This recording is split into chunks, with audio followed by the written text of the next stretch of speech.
Next, अध्यापिका लिख रही है और बच्चे उसे पढ़कर समझ रहे हैं। यह लिखित भाषा है। लिखित यानी लिखा हुआ।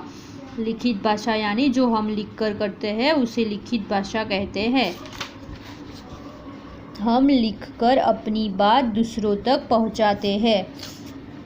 बच्चों, जीव जंतुओं की भी अपनी कुछ बोलियां हैं। आइए देखें किसकी कौन सी बोली है। कुत्ता भौ भौ करता है, मेढक टर टर करता है, बकरी मैं मैं करती है, मोर पीहू पीहू, बतख क्वैक क्वैक, बिल्ली म्याऊं म्याऊं, कोयल कूकती है, हाथी चिंघाड़ता है, चिड़िया चींची करती है, कबूतर गुटर गू करता है, शेर दहाड़ता है, गाय रंभाती है। ये सब जीव जंतु और प्राणियों के आवाज़ है। अब हम एक्सरसाइज देखेंगे। हम अपने मन की बात दूसरों तक कैसे पहुंचाते हैं? आंसर आएगा, हम अपने मन की बात दूसरों तक भाषा के द्वारा पहुंचाते हैं। टेलीफोन पर भाषा के किस रूप का प्रयोग होता है? टेलीफोन पर भाषा के मौखिक रूप का प्रयोग होता है।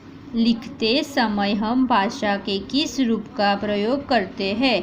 लिखते समय हम भाषा के लिखित रूप का प्रयोग करते हैं।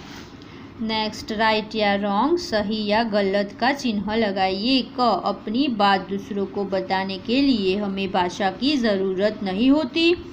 अपनी बात दूसरों तक बताने के लिए हमें भाषा की ज़रूरत नहीं होती। राइट या रॉन्ग, भाषा की ज़रूरत होती है तो रॉन्ग आएगा। भाषा के दो रूप होते हैं। राइट, मौखिक रूप में हम बोलकर अपनी बात बताते हैं। मौखिक रूप में हम बोलकर अपनी बात बताते हैं। राइट, गाय चिंघाड़ कर अपने मन की बात बताती है। रॉन्ग, गाय रंभाती है तो रॉन्ग आएगा। नीचे भाषा के दोनों रूपों के चित्र दिए गए हैं। चित्रों के नीचे लिखिए कि वहाँ भाषा के किस रूप का प्रयोग हो रहा है। ये जो चित्र दिख रहा है वहाँ मौखिक रूप का प्रयोग हो रहा है तो मौखिक आएगा।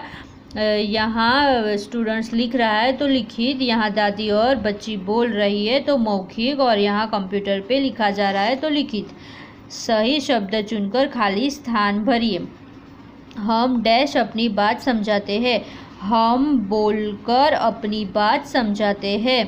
ख, दूसरे डैश हमारी बात समझते हैं। दूसरे सुनकर हमारी बात समझते हैं। ग, कोयल डैश करती है। कोयल कुहू कुहू करती है। ग, मेढक डैश करता है। मेढक टर टर करता है।